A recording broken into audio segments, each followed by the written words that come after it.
Olá, leitores! Bem-vindos ao canal Mundos Possíveis.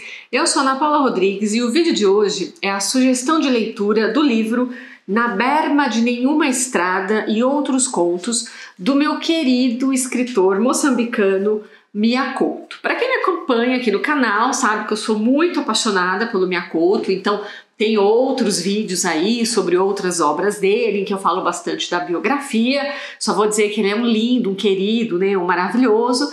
E aí a gente vai direto para a obra. Esse daqui é um livro de contos, né? Ele foi feito, digamos assim, como uma recolha de materiais diversos que tinham sido publicados ao longo, assim, né, desde do começo dos anos 2000 até 2016, então ele tinha publicado em revistas, alguns contos em jornais, algumas coisas meio entre o conto e a crônica, e aí em 2016 ele mesmo, Mia Couto, escolhe todos esses contos, são 38 contos, bem curtos, alguns assim bem curtinhos, de tipo uma página e meia, duas, outros, né, 5, 6 páginas, mas contos bem curtos, que ele seleciona para essa edição, para essa publicação, que levou como título um dos contos, que é Na Berma de Nenhuma Estrada. Então eu queria começar pensando um pouquinho nesse título, que traz a ideia da estrada, que é uma imagem bastante recorrente na obra do Mia Couto. Então tem vários contos em que a estrada aparece de uma maneira importante, inclusive no romance, né, que é o Terra Sonâmbula, um dos mais importantes romances. A estrada é quase uma personagem, né? Ela está entre as personagens principais. É essa estrada como espaço, não espaço, como um espaço de limiar. Porque vamos pensar o que é a estrada. A estrada, ela não é nem onde você está, nem é para onde você quer ir. É esse meio, é esse limiar, é esse entrelugar, digamos assim, que não é nem o ir nem o chegar, é esse meio do caminho. Quando a gente pensa em nenhuma estrada, como assim, né? Como estar na berma, que é no acostamento, na beirada, ao lado de nenhuma estrada? Né? Como assim? É interessante a gente pensar, essa estrada que não leva a lugar nenhum, por isso ela é nenhuma estrada. Ou essa estrada que não vem de lugar nenhum, essa estrada que não cumpre com a sua função de movimento, né? No Terra Sonâmbula a gente percebe muito isso, essa estrada parada por conta da guerra que paralisa toda a vida, então a estrada vira esse lugar parado, um entrelugar onde nada acontece, não é? Então é um título bastante interessante, acho que ele serve como uma porta de entrada para a obra. E aí é interessante a gente pensar que a estrada, como esse ponto de limiar, ele é esse entrelugar entre o ir e o ficar, que também é um pouco o lugar do Mia Couto, é esse lugar entre o escritor e o biólogo, entre o poeta e o prosador, né? Ele está sempre nesse meio do caminho também, ele está sempre viajando, ele vem muito para o Brasil, vai muito para Portugal, mas ele está sempre lá na terra dele, volta sempre para Moçambique. Também é esse escritor de um entrelugar, né? Que é interessante. Bom, são 38 contos, eu escolhi 3 para gente conhecer assim um pouquinho da história. Então eu queria começar com o que dá título ao livro, Na Berma de Nenhuma Estrada. Na minha edição ele começa na página 125, eu vou ler o primeiro parágrafo para vocês degustarem assim mesmo, né, a organização das palavras, a poética das frases, as imagens que o Mia Couto vai construindo, né? Então vamos lá. Estou aqui no sopé da estrada à espera que alguém me leve. Um qualquer tanto faz. Basta que passe e me leve. É meu sonho antigo, sair deste despovoado, alcançar o longe. Até já cansei este sonho. Meu tio sempre me avisou, não durma perto da estrada que as poeiras irão sujar seus sonhos. E aconteceu. Mas eu nem se acredita.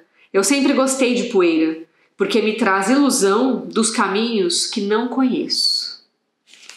Lindo, né? Então a gente se pergunta, quem é essa pessoa que narra em primeira pessoa? Eu estou aqui. Nós vamos descobrir que é uma jovem, uma moça muito jovem, que todos os dias levanta, se veste, passa batom e vai para a beira dessa estrada. e ela quer ir embora. Todos os dias ela sai de casa com a esperança de que ela não vai voltar, de que algum caminhoneiro vai parar, algum carro vai parar e vai levá-la embora. Mas isso nunca acontece. Todas as noites ela volta para casa. Então é uma imagem muito interessante desse abandono, é um abandono tão grande que nem para ser levada embora ela consegue, não é? Então é um texto lindo, vale muito a pena fazer a leitura, acompanhar essa leitura, tendo em mente que a gente está pensando na guerra, que está sempre por trás dessas histórias, mesmo que a guerra não apareça em primeiro plano, ela aparece. Tem um conto que chama Os Vizinhos, em que a guerra está no primeiro plano, nos outros ela é pano de fundo, né? Então é importante a gente pensar também do que essa moça foge, por que essa moça está nessa situação, onde ela espera ir, qual é a esperança que ela tem, como é que o destino dela vai se desenvolver a partir desse abandono e esperança, né? Como é que ela vai sair disso? Haverá movimento? Essa estrada vai levá-la para algum lugar? Né? Interessante para a gente pensar. O segundo conto que eu escolhi, que na minha edição está na página 105, que é uma gracinha, se chama Ezequiela, a Humanidade. Vou ler o primeiro trechinho. Um certo moço apaixonou-se por uma moça de cujo nome Ezequiela. O jovem se designava de Jerônimo. Foi amor de anel e altar. Em prazo fulminante ajuntaram destinos, ele e ela, os dois e ambos. Até que certa manhã Jerônimo acordou e deparou com outra mulher em seu leito. Era uma branca, de longos cabelos loiros. Ele se esmalhou. Quem é essa? Onde está minha mulher? E chamou. Ezequiela! A moça branca despertou, assustada com o grito, e respondeu: Que foi, meu amor? E ele: Que meu amor, que meu amor! Afinal, quem era ela e como se explicava ali, em pleno leito de outrens? Mas eu sou Ezequiela, sou a sua mulher, Jerônimo. Ele riu-se, incapaz de tudo. Como? Se você é branca, retinta e minha mulher é negra? Como se os cabelos... Se acalme, Jerônimo. Eu lhe explico. E explicou que ela era assim mesmo. Mudava de corpo de cada vez em quando. Ora de um tamanho, ora de uma cor. E ora bela, ora feia. Atualmente branca e posteriormente negra. Que ela se convertia vice-versátil. Essa é a história. É essa mulher que se transforma o tempo todo, né? E aí, olhem o título, Ezequiela, a Humanidade, né? Pra gente pensar. E como é que vai ficar esse marido? Que de vez em quando acorda e tem uma pessoa diferente deitada na cama dele, e ele tem que se reacostumar e reconhecer e saber que esta pessoa diferente é a sua amada Ezequiela. É um conto, na minha opinião, dos mais bonitos do livro. Vale muito a pena descobrir o que vai acontecer com esse casal, não é? O que vai acontecer com essa história de amor, que humanidade é essa da qual o texto está falando. E aí, como terceiro conto, eu escolhi Dois Corações, uma Caligrafia. Na minha edição, começa na página 109. E é uma carta. Essa coisa das cartas é muito legal, porque o recurso de utilizar as cartas para trazer vozes diferentes para a história é um recurso que o Miyakoto usa muito. Muitos dos seus romances do Terra Sonâmbula, como eu já mencionei, além da questão da estrada, essa questão das cartas, dos cadernos, da escrita, né, da escrita mesmo como construtora de vidas é muito importante. E aí aqui tem esse recurso, porque o conto é uma carta. Começa assim. Querido Adriano, quem escreve aqui é sua mulher, Zuleila. Se admirou? Pois sou eu própria, sim. Você deve estar a perguntar, escreve como? Se ela nem nunca pisou na escola? Como pode ela ser agora tão dona das caligrafias? Estou-me a rir da sua cara. Minha mulher, afinal? Sim, eu própria, Zuleila, sua esposa. Venho lhe dizer o seguinte, que eu sei tudo, marido. Sei que vocês, tu e Esmeraldinha, se frequentam um ao outro. Não se envergonha, seu sonhador de meia cueca, fazer isso com a exata minha irmã, Trocando amores com Esmeraldinha, ainda tão menininha? Se admire ainda mais, marido, sou eu, Esmeraldinha, que estou a escrever. É verdade, tua mulher, minha irmã Zuleila, nos descobriu. É ela que me está a ditar esta minha carta dela.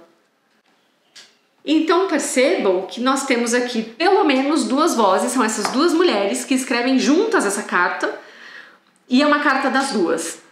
Então você tem a esposa traída e você tem a amante juntas escrevendo essa carta, destilando as suas memórias, as suas raivas e os seus amores por este homem chamado Adriano. Então percebam que as vozes aqui elas estão escritas juntas, né? São dois corações, as duas mulheres, uma caligrafia, porque no final das contas só uma delas sabia escrever.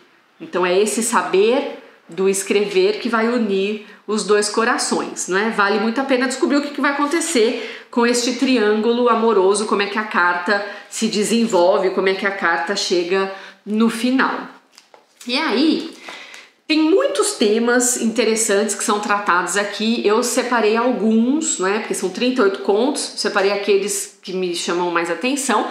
Um deles é a guerra, como eu falei para vocês, no conto Os Vizinhos, nós temos a presença da guerra mobilizando a vida das pessoas, né? Como é que as pessoas no seu dia a dia lidam com isso. Então é sempre uma questão importante nas obras do Mia Couto. Se a gente pensar que Moçambique ficou independente de Portugal numa guerra horrorosa, super sangrenta no século XX, né? Muito recente, tem 40 e poucos anos, a independência de Moçambique, e essa independência vai ser seguida de uma guerra civil, que vai durar mais de uma década. Então é um período muito longo, de várias guerras, de muito conflito. Claro que isso aparece como pano de fundo. Um dos temas que liga de uma certa maneira muitos dos contos, talvez todos, seja a ideia de presente e de eternidade. Do viver o presente, de alguma forma se fazer eterno. De alguma forma sobreviver a si mesmo, sobreviver ao tempo, sobreviver às pessoas, às catástrofes. Então essa ideia de um presente que pode se eternizar tem um quê de esperança, né? A gente precisa tanto de esperança ultimamente, então dá aí um certo conforto. Um dos temas que eu mais gosto, né, em todas as obras do Mia Couto, e que nessa daqui não é diferente, é a ideia dessas vozes que se misturam. De várias narrativas que começam com eu e em algum momento da narrativa viram nós. E aí a gente não sabe mais quem é esse eu e quem é esse nós. E é uma coisa muito bacana, porque esse nós, de uma certa maneira, define essa gente, define essas pessoas. Não é? Quando a gente pensa nessa cultura africana que está surgindo, que aparece aqui pra gente, é uma cultura do nós. Não é essa cultura ocidental do eu individual, eu que é meu, eu que vale. Aqui é o nós, é essa construção coletiva. Então não tem diferença, por exemplo, entre os seres viventes, as pessoas que estão vivas, e os espíritos. Eles coabitam os mesmos espaços, eles conversam, eles dialogam, os viventes são importantes para os espíritos são importantes para os viventes, não tem separação, somos nós. Da mesma forma, os homens, as pessoas e os animais não se diferem, eles também são juntos, é um ser coletivo, né? Assim como as plantas. Então as pessoas e as plantas, elas são um nós, né? A ideia de alteridade do outro como um diferente aqui não existe, porque o outro sou eu também, né? Eu sou também a planta, eu sou também o meu antepassado morto, eu sou também o animal, eu sou também a outra pessoa. Então isso é uma coisa muito interessante, esse nós fluido, ambíguo, né? Às vezes a gente não sabe direito para que lado esse nós vai, esse nós às vezes obscuro, muitas vezes poliglota. A questão da língua é muito importante. Que língua nós falamos? Nós, esses tantos personagens que aparecem nesses contos. Então essa é uma das características que eu mais gosto. Quando vocês estiverem lendo como leitores atentos, prestem atenção no discurso. Quando sou eu, quando somos nós, quando é que se dá essa passagem, não é? Isso é interessante. Outra questão que é importante é a questão do tempo. E naturalmente, né, quando a gente fala no tempo, a gente fala da morte. Então a morte está muito presente por conta das questões da guerra, que não tem como fugir dessa questão de pano de fundo. Então você tem a morte presente, a morte por conta da guerra, a morte da língua, a morte da cultura, a morte de um saber, a morte de uma pessoa querida. Então a morte, essa passagem, né, do tempo, essa vida, nascimento, morte, fim, isso é uma coisa bastante, é um fio condutor, digamos assim, das narrativas. E aí um último aspecto que eu gostaria de destacar, que tem um pouco a ver com essa questão de um nós, diferente do nosso nós aqui ocidental, é a questão do amor, nas suas mais diferentes formas, né? Então existe o amor entre pessoas, o amor entre homem e mulher, o amor entre os familiares, o amor entre homem e homem, o amor entre mulher e mulher, mas existe também o amor de um homem por uma árvore. Então tem um conto lindo em que um homem se apaixona por uma árvore. Tem um outro conto lindo em que a menina se apaixona por um cisne. Um outro conto em que o homem se apaixona por um boi. Mas é a paixão, é o amor fraterno. Aquele boi para ele é o que sobrou da sua família, é o que sobrou da sua vida. Então perder aquele boi é perder um grande amor. Então o amor também é um dos fios condutores aí que passam, né, que perpassam todas essas 38 narrativas de contos que valem muito a pena. Se você já é um leitor da obra do Miyakoto, já conhece o Miyakoto, você certamente vai reconhecer muitos pontos dos romances, né, temas, imagens que já são tratados aqui nos contos.